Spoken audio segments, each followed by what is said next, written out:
Hi, everyone. I'm Tony Ann Cruz, an ACTEC fellow from New York, and I'm here today with Matt Hochstetler, ACTEC fellow practicing in Naples, Florida, and Canton, Ohio.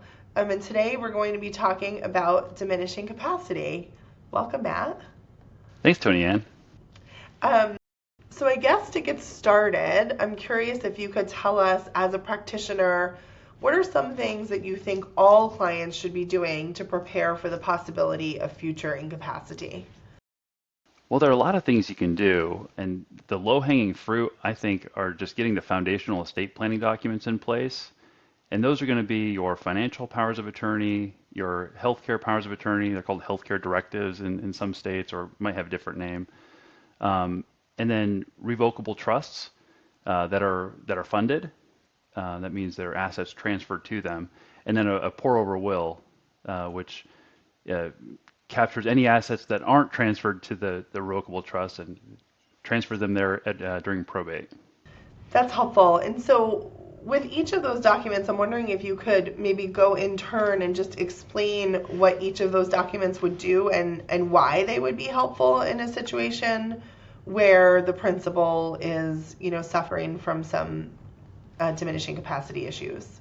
Sure. So the financial power of attorney it's a document that lets you name somebody who can make financial decisions if you can't.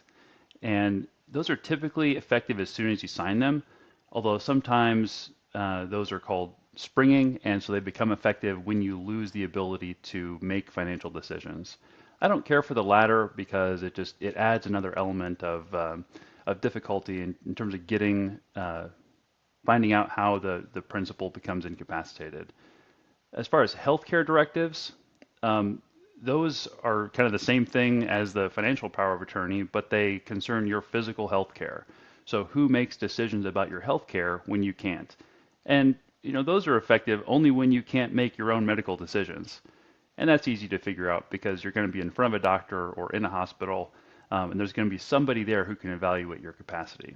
I tend to agree, Matt. I mean, I think, when I've been practicing and I tend to prefer what's called a durable power of attorney, which I'm sure, some of the folks who are listening, you may hear this word when you're talking to a lawyer, like, what does it mean, a durable power of attorney? And essentially what that means is that it's effective immediately, right? It's hmm it's not the springing power of attorney that you spoke about. Oh, see, I like to joke with clients that it's printed on heavier paper. It's more durable. Exactly. Exactly. Exactly. Exactly. That's great. And And with it's, respect to the healthcare power of attorney that you mentioned, you know, versus the typical financial power of attorney, like, do you have any advice in terms of like how many someone should sign or where those should be held? so I typically ask clients to do just one set of originals, and those are usually kept either by my office or with the client. I don't like there to be a ton of copies in case clients change their mind, change who's serving in different capacities. The only time I deviate from that is if they have residences in multiple states. I practice in Florida and Ohio, and there are a lot of folks who travel between the two.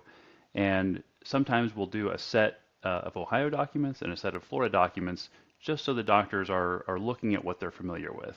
So in that case, we'd have two sets of originals. So let's kind of play out a particular client scenario. So let's say someone comes to you, a client of yours comes to you, and they mention that they're very concerned about a family member who has diminishing capacity. Like, how would you handle that situation? Like, what would your suggested next steps be, and like, how do you approach the situation?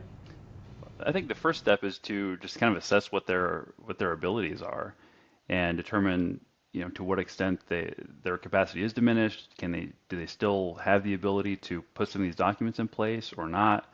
I mean, there can be a big difference what you can or can't do depending on how far along the curve somebody is.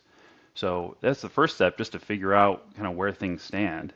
And then if they have a current plan in place, I like to look at it to see if like maybe things are fine the way they are, and maybe we don't need to do anything.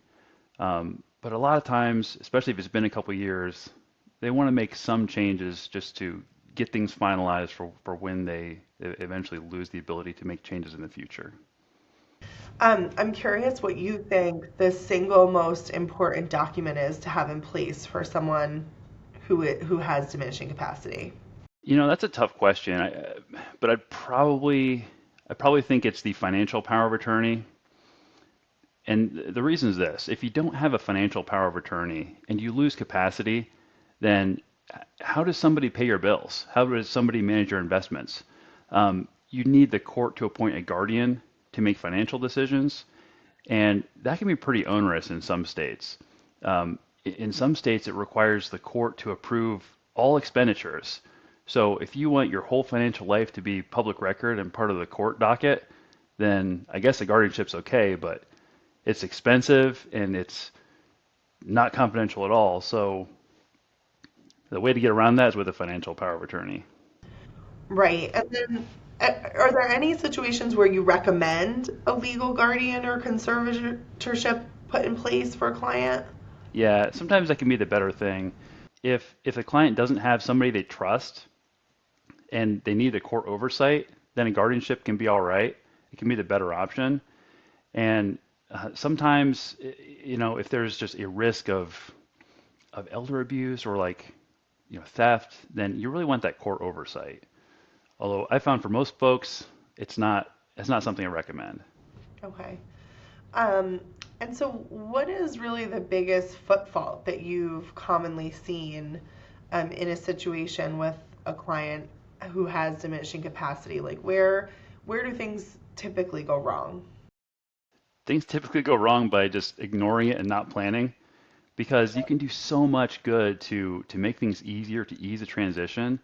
And that might be just moving somebody from their home to like an assisted living facility where they can get more socialization, more structure in their day, help, or even like in-home care to help with medication compliance.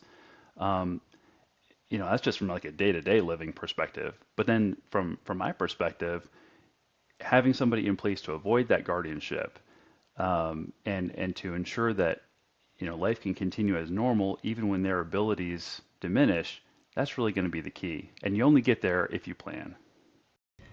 I could not agree with you more. And I feel like as planners, of course, right, that's our go-to. But I think it's not planning ahead enough, right? Like if someone is very early in a diagnosis, there still may be things that they can do, and they still may be able to get some of these protective measures in place. But if they come to you too late and your hands are tied and there is no power of attorney, you're in a very different situation.